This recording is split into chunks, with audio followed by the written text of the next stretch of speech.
A melhor forma da gente começar a estudar limite é por meio de uma noção intuitiva. É muito mais fácil entender o limite intuitivamente e depois passar para a definição formal lá no final do curso. O limite ele é a pedra fundamental do cálculo. Por isso que ele é tão importante de ser estudado agora, para depois você continuar o estudo do cálculo. O conceito de limite nos ajuda a entender matematicamente o conceito de velocidade terminal.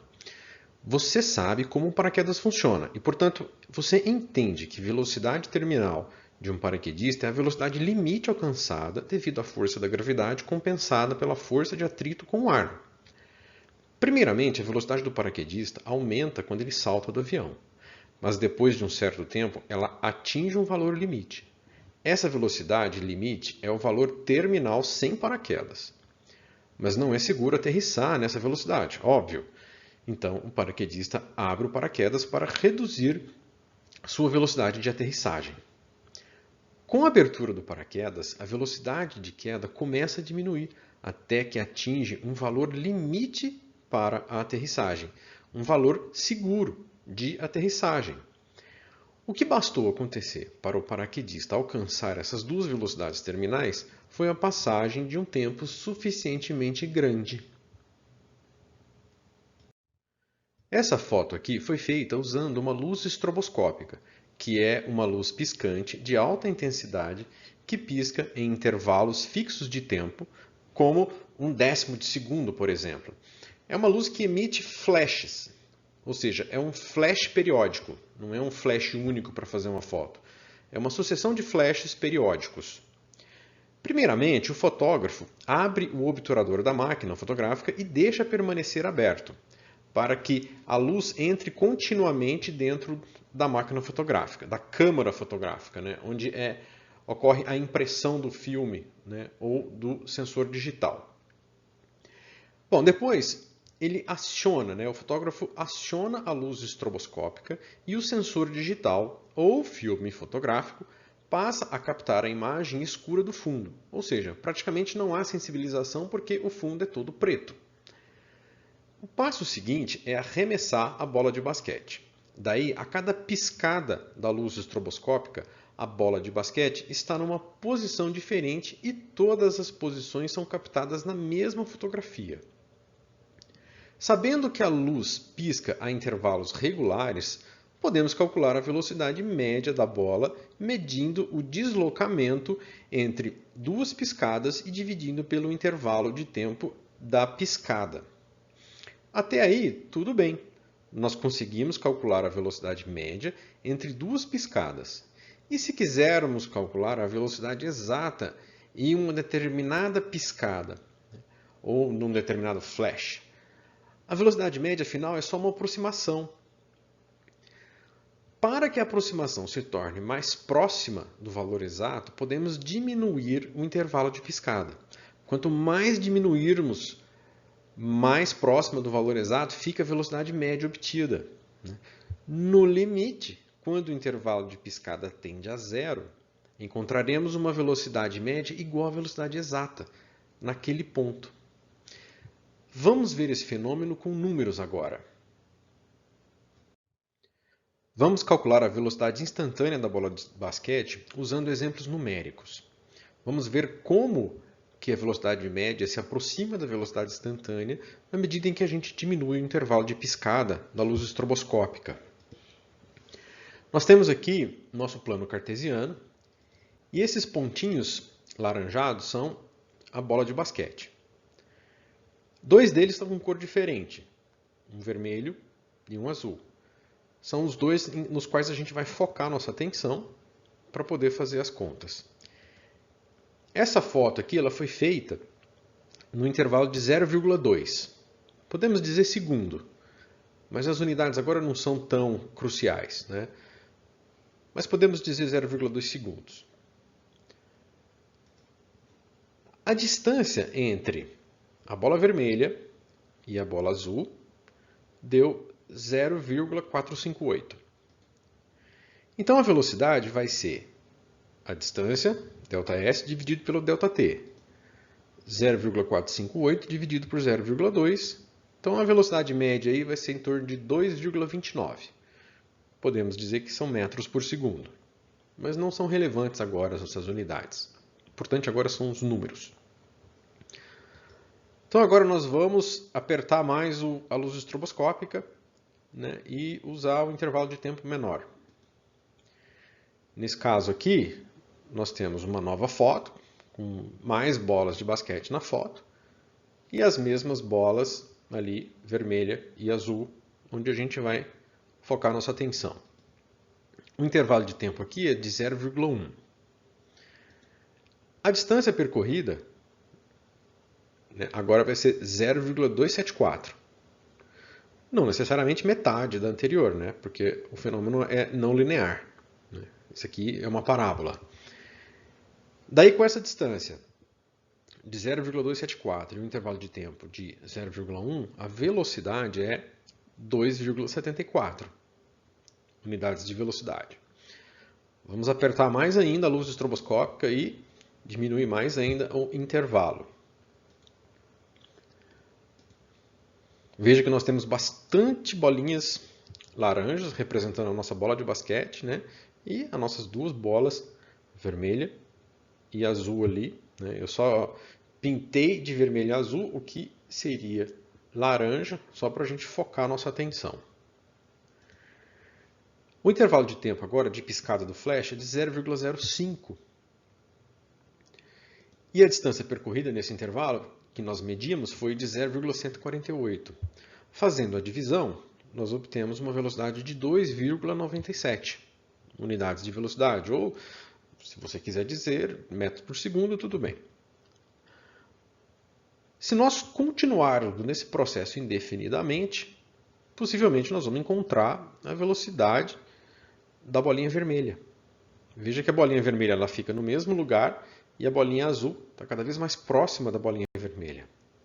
Mas aí começa a ficar difícil desenhar. Então vamos ver agora só o número. Nós temos aqui um intervalo de 0,01 e nesse intervalo a bola se deslocou 0,0315. E por isso a velocidade vai ser de 3,15. Né? Agora, o nosso intervalo de tempo tende a zero.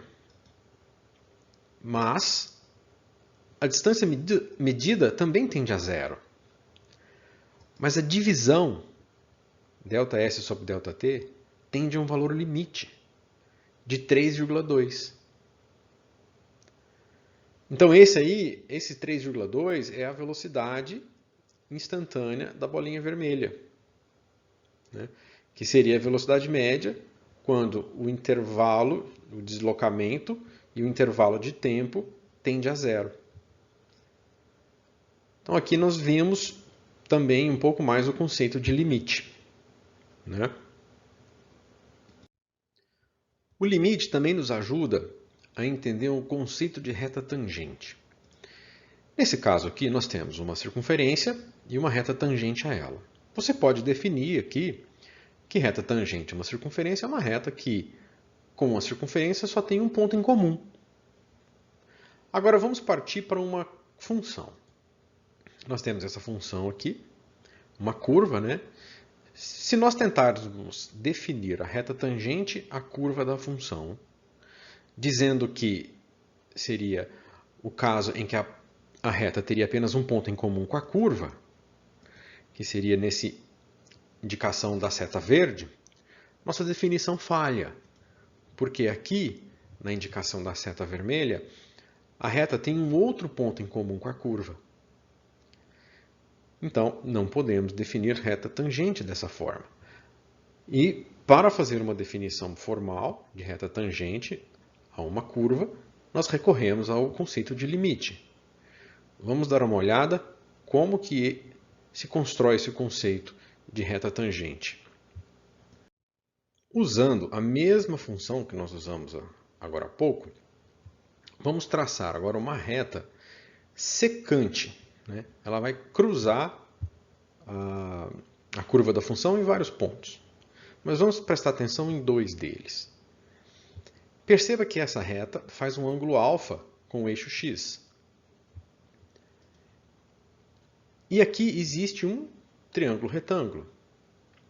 Um ΔY, né? O quanto a função sobe, o quanto o y sobe quando a reta encontra a curva lá naquele ponto da direita, né?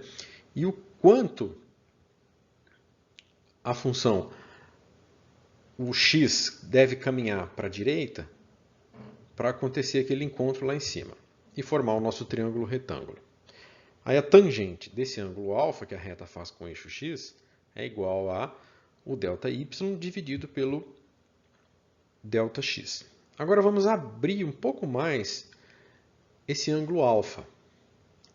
Aí nós obtemos um novo triângulo retângulo, em vermelho, menor. Agora temos um novo triângulo retângulo, em azul, menor ainda. Perceba que o ângulo está abrindo também, né? O ângulo está abrindo também. Mas o importante é que nós vamos calcular o ângulo, né? Nós vamos calcular o alfa quando a reta se tornar tangente. Mais uma vez, a gente está abrindo o ângulo alfa, aí obtendo um triângulo, menor ainda, esse triângulo em verde. E no valor limite, quando ΔY tende a zero, ΔX tende a zero, mas a divisão do ΔX pelo ΔY tende ao nosso valor alfa, que é o valor do coeficiente angular da reta tangente à curva naquele ponto lá.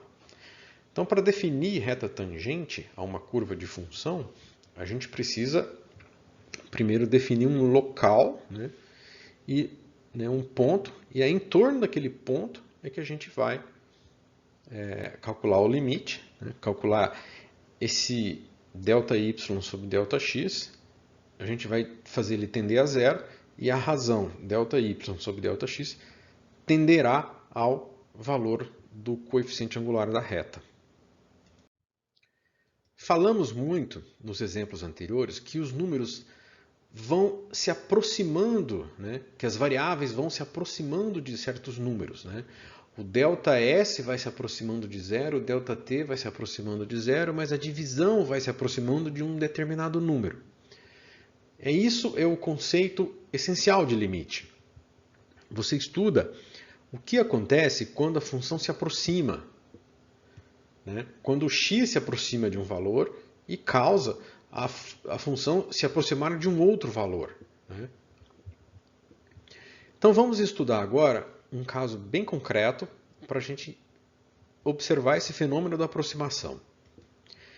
Seja a função f de x igual a 4x menos 7. Vamos desenhar uma tabela, e nessa tabela ela terá valores de x e de f de x. Vamos estudar o que acontece quando o valor de x se aproxima de 3. O primeiro valor que nós vamos usar é o 2, x igual a 2. Isso nos dá f de x igual a 1. 4 vezes 2 é 8, menos 7, 1. Agora, x igual a 2,5. 4 vezes 2,5, 10. Menos 7, 3. X igual a 2,8. Nos dá um f de x igual a 4,2. X igual a 2,9 nos dá um f de x igual a 4,6. X igual a 2,99 nos dá um f de x igual a 4,96. E x igual a 2,999 nos dá um f de x igual a 4,996. Perceba que nós fomos chegando cada vez mais próximo de 3, mas nunca chegamos a 3. Não nos interessa chegar a 3. O que nos interessa é chegar próximo de 3. Você deve ter percebido que a função vai se aproximando de um determinado valor na medida que x se aproxima de 3. Né? Mas eu não vou falar esse valor agora. Tínhamos feito a aproximação de 3 por valores menores que 3. Agora vamos fazer a aproximação de 3 por valores maiores que 3. Né? Antes aproximamos de 3 pela esquerda. Agora vamos aproximar de 3 pela direita. Começamos com x igual a 4. 4 vezes 4, 16. Menos 7, 9. 4 vezes 3,5, né? X agora é 3,5, então 4 vezes 3,5 é 14, menos 7, 7. Quando x é 3,2, f de x é 5,8. Quando x é igual a 3,1, f de x é igual a 5,4. Quando x é igual a 3,01, f de x é igual a 5,04. E quando x é igual a 3,001, f de x é igual a 5,004. Tudo indica que, se x tende a 3, a função tende a 5. Né? Se x tende a 3, a gente indica por essa seta, né? Implica que a função tende a 5. Então, a gente diz que o limite de 4x menos 7, quando x tende a 3, é igual a 5. Mas isso aqui parece uma coisa assim, até idiota. Por quê? Né? Por que ficar fazendo aproximação de x, né? Aproximar x de 3 e descobrir que a função se aproxima de 5, sendo que f de 3 é 5? Qual a finalidade disso? Nós vamos ver agora um próximo exemplo para você entender a importância do limite. Vamos ver agora um novo caso de aproximação, né, da função seno de x sobre x. Então vamos calcular o limite de seno de x sobre x quando x tende a zero. Agora vamos fazer aqui o que nós fizemos no finalzinho da situação anterior. Simplesmente substituir o x por zero. Nós vamos ter seno de zero sobre zero, e seno de zero é zero, aí nós ficamos com zero dividido por zero. O que é zero dividido por zero? Isso não existe matematicamente, não tem definição matemática. Não tem significado o zero dividido por zero.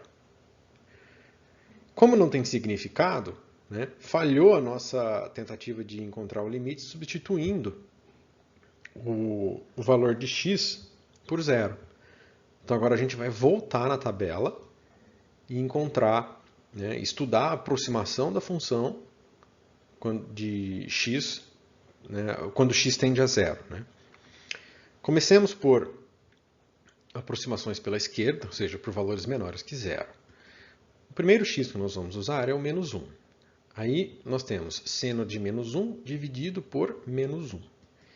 Isso é um valor positivo igual a 0,8414. Só na calculadora que você vai conseguir fazer, né, essa conta. E a sua calculadora científica deve estar em radianos para você conseguir fazer essa conta. Vamos aproximar mais de zero, usando x igual a 0,5. Aí nós vamos obter 0,958 para f de x. X igual a 0,2, desculpa, x igual a menos 0,2, então f de x é 0,9933. X igual a menos 0,1, f de x é igual a 0,9983. X igual a menos 0,01, f de x é igual a 0,9999. E x igual a 0,001, f de x também é 0,9999. Não que sejam iguais, mas é porque eles são diferentes, são números diferentes, só que não é visível aqui com apenas 4 casas decimais. Tá? Se você fizer na calculadora aí, você vai ver que eles são diferentes. Só as casas decimais diferentes aqui não está visível aqui na nossa tabela. Bom, parece que a função tende a um determinado valor na medida em que x tende a zero. Né? Será que isso acontece do outro lado também, para valores maiores do que zero? Ou seja, aproximando de zero pela direita? Então vamos conferir. Em x igual a 1, nós vamos ter 0,8414. Nossa, parece que a função é simétrica, né? Olha aqui, x igual a menos 1, 0,8414. X igual a 1, 0,8414. Parece que nós temos aqui uma função simétrica. X igual a 0,5, f de x é igual a 0,9588. Semelhante lá também ao menos 0,5. X igual a 0,2 nos dá um f de x igual a 0,933. X igual a 0,1 nos dá um f de x igual a 0,9983. X igual a 0,01 nos dá um f de x igual a 0,9999. E x igual a 0,001 nos dá um f de x igual a 0,9999. Tudo indica aqui que na medida em que x se aproxima de zero, a função, a razão seno de x sobre x, aproxima-se de 1. Então a gente diz que o limite de seno de x sobre x, quando x tende a zero, é igual a 1. Perceba que a função não está definida em x igual a zero. Ela não está definida, porque não existe divisão por zero.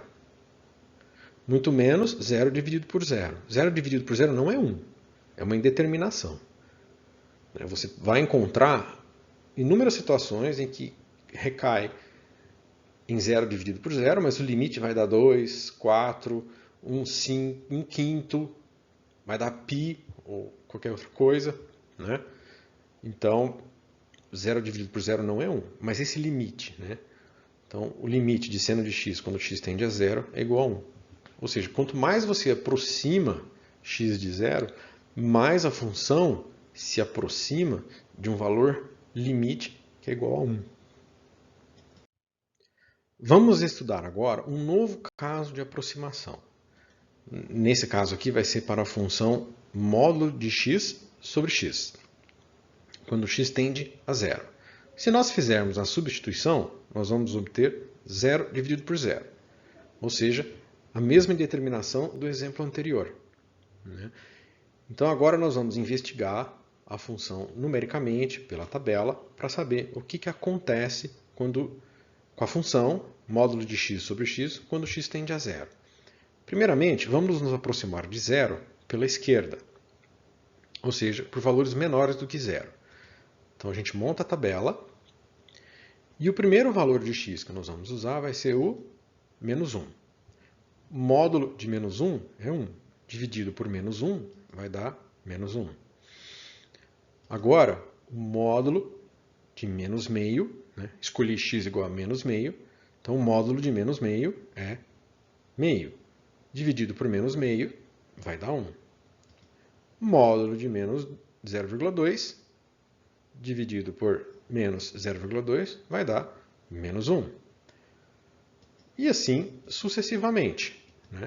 Essa função vai dando menos 1, menos 1, menos 1, porque você acaba tendo o número de x dividido pelo negativo do número de x.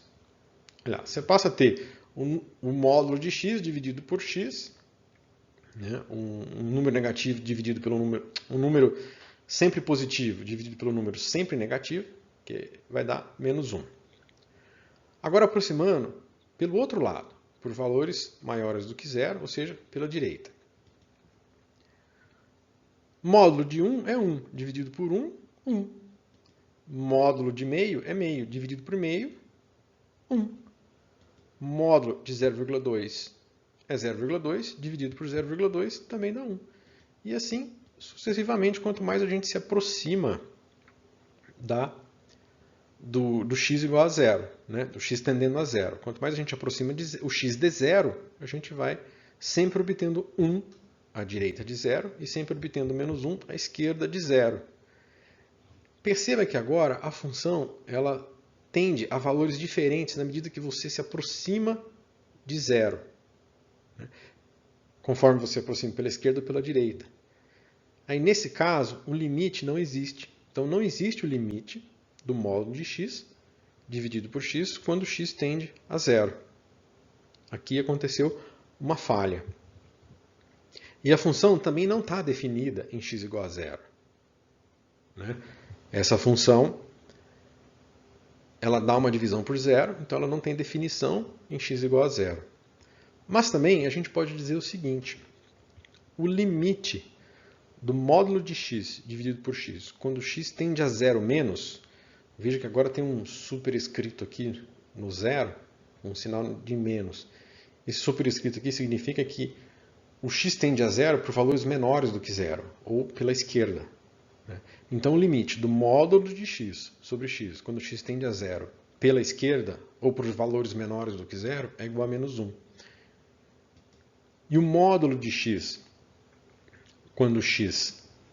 Desculpa, o limite do módulo de x sobre x, quando x tende a zero, pela direita, ou por valores maiores do que zero, é igual a 1. Isso aqui é chamado de limite lateral, né? Você já deve ter percebido que quando os limites laterais são diferentes, não existe o limite. Portanto, para que exista o limite, os limites laterais têm que ser iguais, como aconteceu nos dois exemplos anteriores. E aí a gente já pode ter uma definição informal de limite, né? Com esses exemplos, com esses estudos de casos que nós fizemos aqui, já dá para formular uma definição informal de limite. Elaborando a nossa definição informal de limite, nós podemos dizer o seguinte: se os valores de f de x podem se tornar tão próximos de L quanto queiramos, a partir de valores de x que se tornam suficientemente próximos de A, então o limite de f de x quando x tende a A é L. E a gente escreve limite de f de x quando x tende a A é igual a L.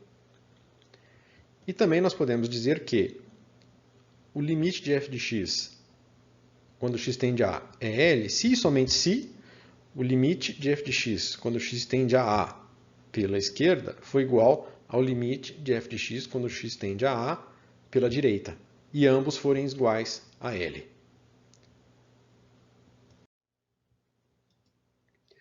Agora vamos ver o que acontece no gráfico da função quando a gente vê esses limites, né? Até agora nós vimos apenas tabelas, agora nós vamos ver gráficos. No nosso primeiro exemplo, nós temos uma reta da função f de x igual a 4x menos 7. E nós fizemos com que o x se aproximasse de 3. E na medida que o x se aproximava de 3, a gente percebeu o x se aproximando de 5. Não me interessa saber se a função está definida em x igual a 3. Né? Se existe o f de 3, não me interessa saber. O que me interessa aqui é que, na medida em que se chega próximo de 3, a função chega próximo de 5. Entendeu? A escolha de chegar próximo de 3, né? 3 é um número estável, né? Porque foi um número escolhido por nós.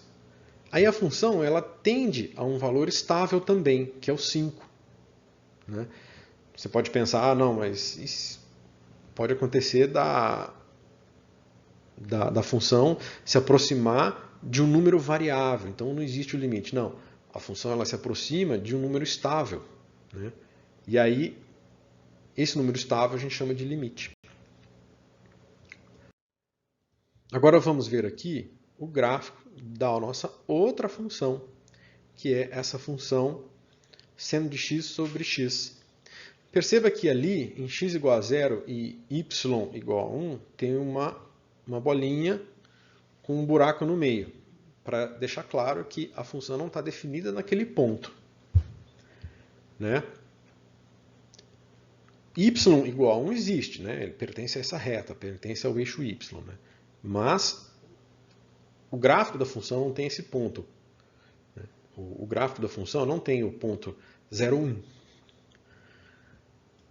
Daí nós fizemos uma aproximação, né? Nós começamos a aproximar x de 0, né? Primeiramente partindo de menos 1, depois partindo de 1. E na medida em que a gente se aproximava de 0, a função se aproximava, aliás, o limite, a gente descobria que o limite era igual a 1. Né? A função se aproximava de 1. E o valor limite dessa aproximação é 1, que está aqui. Agora, mais um exemplo, né? Seria aquela função módulo de x sobre x. Então, o gráfico dela é desse jeito. Né? Se a gente abrir o módulo, nós vamos obter uma função definida por duas sentenças. Né? Menos 1 se x for menor do que 0 e mais 1 se x for maior do que zero.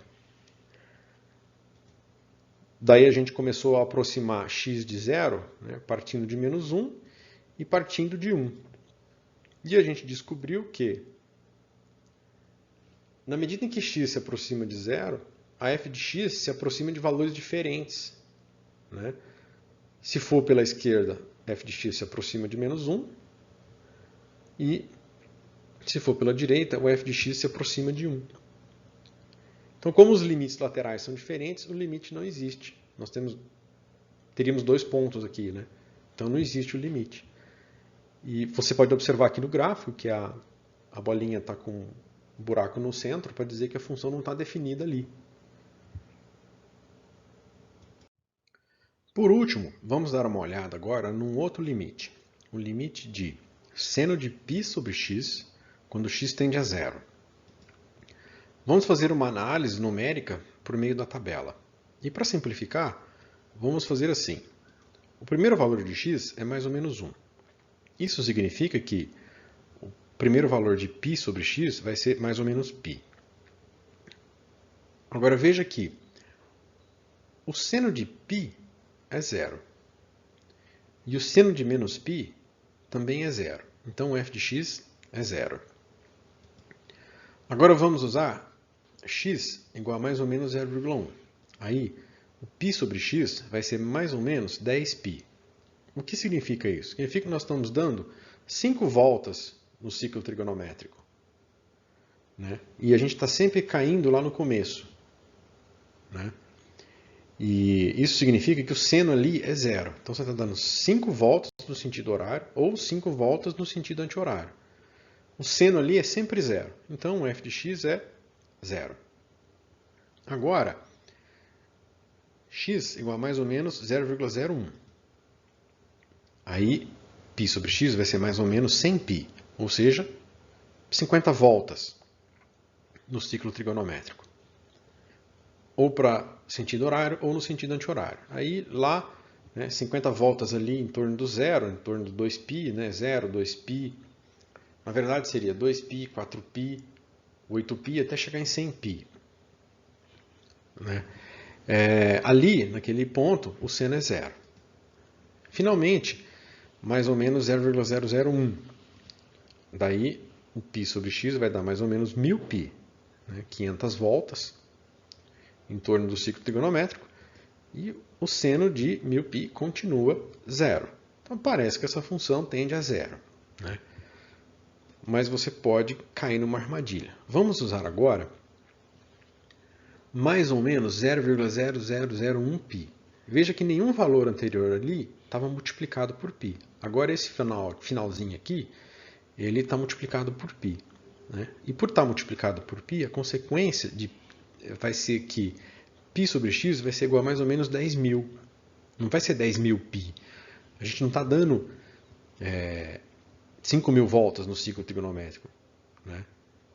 Porque não é 10.000π. Então, o π sobre x não vai cair lá no múltiplo de 2π, quando o seno é zero. Né? Vai cair num lugar diferente. Você pode fazer aí na sua calculadora, coloca a sua calculadora em radianos e você vai descobrir que o seno de mais ou menos 10.000 é igual a menos ou mais 0,3, aproximadamente. Então perceba que você iniciou um raciocínio que te levou a concluir que o limite era zero. Aí no finalzinho, vamos mudar um pouquinho aqui. Aí não deu zero. Né? Então, existem umas armadilhas aí que a gente tem que tentar evitar. Vamos fazer o gráfico dessa função para ver o que acontece em torno de zero. Temos aqui o eixo cartesiano, é o plano cartesiano, e o gráfico é esse. Aquela bolinha lá no centro indica que a função não está definida lá, porque não existe o x igual a zero. Né? Não existe a divisão de π por zero. Na verdade, aquela bolinha lá, ela não tinha que estar necessariamente ali, mas também não sei onde ela fica. Né? Porque ali está dizendo que o 0,0, o ponto 00, não pertence à função, mas quem diz que a função vai ter valor zero lá, né? Então, na verdade, teria que ter uma faixa ali ausente, né? É difícil, não dá para determinar. Enfim, veja que a oscilação ela vai aumentando, né? Vai aumentando indefinidamente, infinitamente, até chegar no zero, quase chegando no zero, ela vai se aumentando indefinidamente, infinitamente. Aí o que acontece? A função fica presa entre menos 1 e 1. Eu coloquei essa seta vermelha girando aí para não deixar claro que valor que a função assume, né? Perto de qual valor a função alcança, né? A função chega, né? Só para dizer que quanto mais próximo de zero você vai alcançando, mais infinitamente grande vai ficando o x sobre π. Mas a função seno ela está limitada entre menos 1 e 1, então o valor da função fica limitado entre menos 1 e 1. Como não existe um valor para qual a função se aproxima, o limite ali também não existe. Né? E também os limites laterais, eles também não existem. Né? Se você se aproximar de zero pela esquerda, você também vai ficar preso entre menos 1 e 1. Se você se aproximar de zero pela direita, também vai ficar preso entre menos 1 e 1. Né? Então, nesse caso aqui, não existe o limite e não existem os limites laterais. Aí agora eu peço para que você faça os exercícios, né, antes de passar para a próxima videoaula. É muito importante que você faça os exercícios antes de passar para a próxima videoaula, porque o exercício te deixa preparado para entender melhor a aula subsequente.